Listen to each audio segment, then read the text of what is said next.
All right, what's on the bench today? I have a new toy. This is one that I've wanted for decades and could never afford one. You know me and eBay, keep looking and looking and looking. I saw this one and there was two good things about it. One was it was local and it offered free pickup. So I could save a lot of money. This thing's heavy. I could save a lot of money on shipping. And the other was that it was at a recycler. And in general, recyclers will give you very, very good money because they have no idea if these things work or not. And they understand scrap value and stuff. So they know what the scrap value is. If they can make a little bit more than scrap, they're very happy. I'm happy. So I offered the guy $200 and he took it. So the only question is, does it work?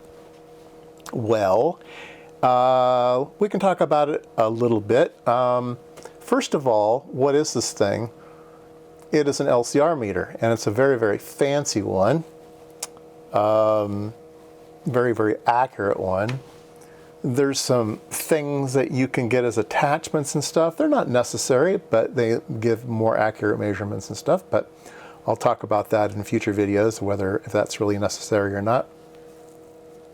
It is a 4-wire connection, so it's source and sense.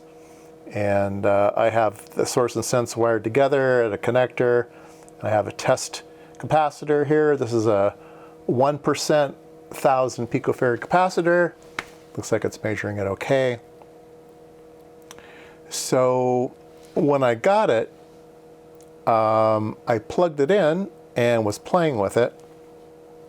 Turned my back on it, and suddenly I heard a hissing sound. Never a good sign. And I looked over and it was like a smoke machine. There was smoke billowing out of this thing. And I rushed over to turn the power off and clear the room, open up the door.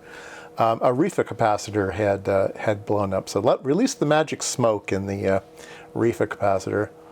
And you can see it here. Anyway, I found something in my junk bin, put a new reefer in it, and it's just fine. So, does it work? Well, I think it needs calibration. It may need some work. I'm not quite sure. It looks like it's working just great here, but if I put other things into it, I'm not quite sure I'm getting the right measurements and stuff. It doesn't seem to be able to measure resistance very well, that's for sure. I have some real expensive 0.01% resistors here, and let me put one of those in.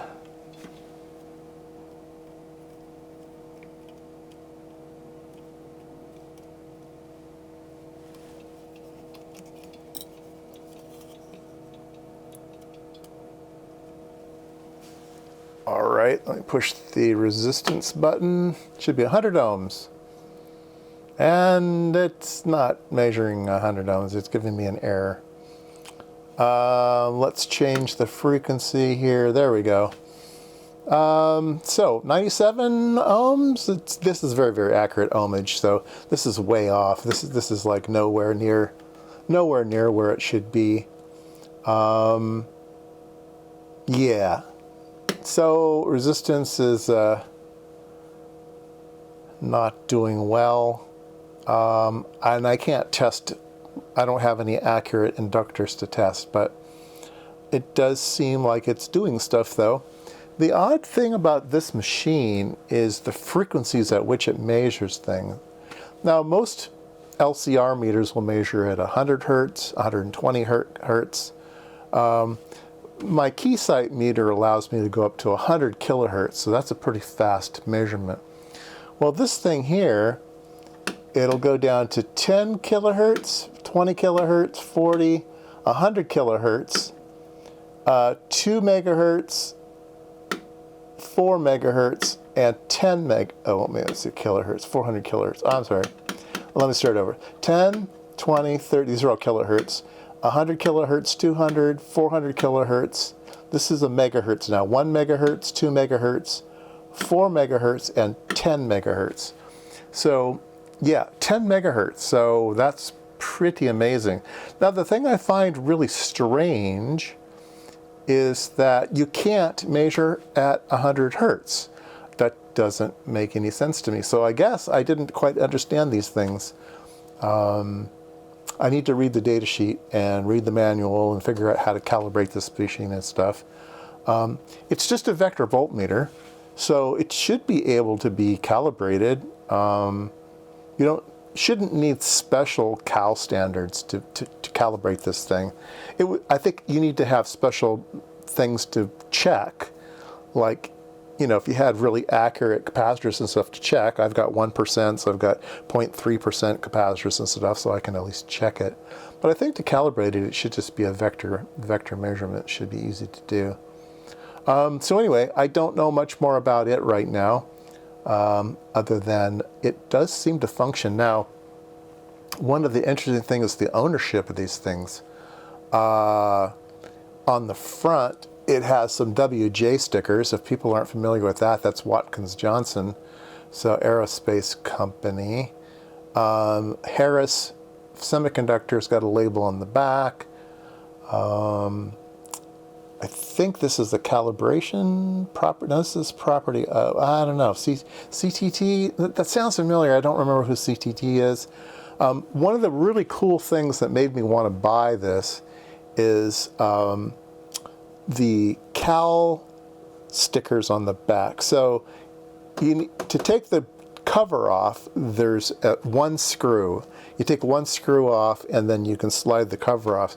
It had the original Hewlett-Packard do not tamper sticker on it.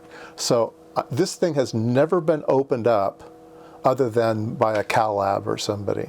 So that's very, very encouraging. So from the quickly destroying Rifa capacitor, I believe that it had been stored for a very long time and not operated for a decade or two, maybe 3, until it got here into my lab. So yeah, so I'll be doing some videos in the futures about seeing if I can't calibrate this thing,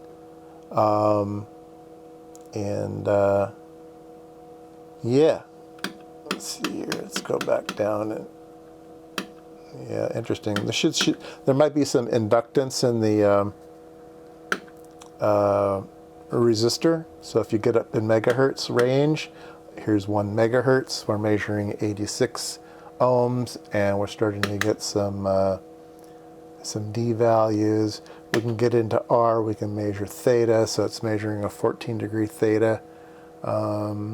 As its vector measurement. So anyway, yeah, it's an interesting beast. I'm glad to have one now, and I need to learn how to use it.